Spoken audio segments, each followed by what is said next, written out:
lilin itu, jadi para pesiara itu mereka punya lilin selalu ada di Kapela.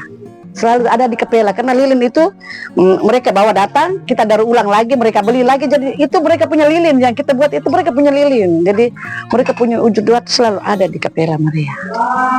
Di Kapela Tuan dan Tuan Ana, Larantuka, lilin dan doa menjadi bagian yang tak terpisahkan dalam perayaan Semana Santa. Sejak Kamis, 2 April 2026, hingga Jumat, 3 April 2026, ribuan peziarah terus berdatangan untuk berdevosi. Di tengah suasana sakral tersebut, lelehan lilin yang jatuh ke lantai Kapela tidak dianggap sebagai limbah, melainkan sebagai simbol doa yang kemudian dikumpulkan, disimpan, dan diolah kembali. Bagi masyarakat setempat, sisa lilin itu memiliki makna spiritual mendalam. Lilin-lilin bekas tersebut dilebur ulang dan dijadikan lilin baru oleh para pengrajin tradisional. Salah satunya Omi Fernandes, 52 tahun, anggota suku Fernandes.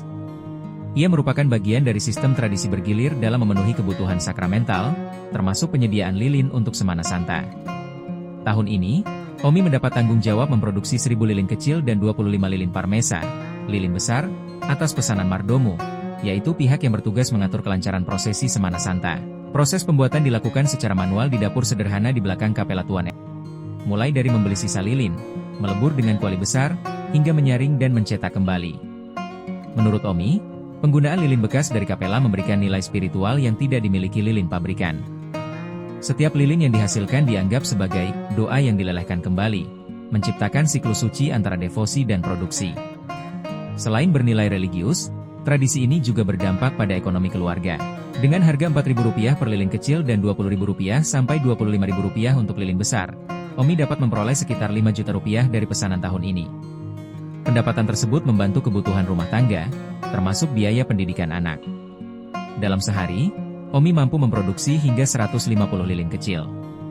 Pekerjaan ini bersifat musiman dan biasanya dimulai sejak awal Maret menjelang Semana Santa.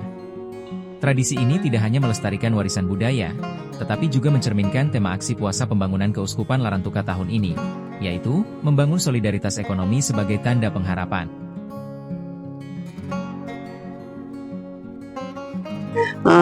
Ini kan kita buat lilin kan istilahnya kan tradisi, devosi tradisi, jadi lebih baiknya para pesiara itu menggunakan lilin tradisional.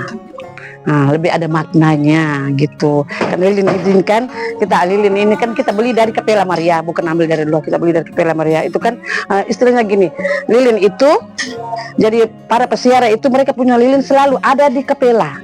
Selalu ada di Kapela karena lilin itu mereka bawa datang, kita daur ulang lagi, mereka beli lagi, jadi itu mereka punya lilin yang kita buat itu mereka punya lilin, jadi mereka punya wujud doa selalu ada di Kapela Maria gitu.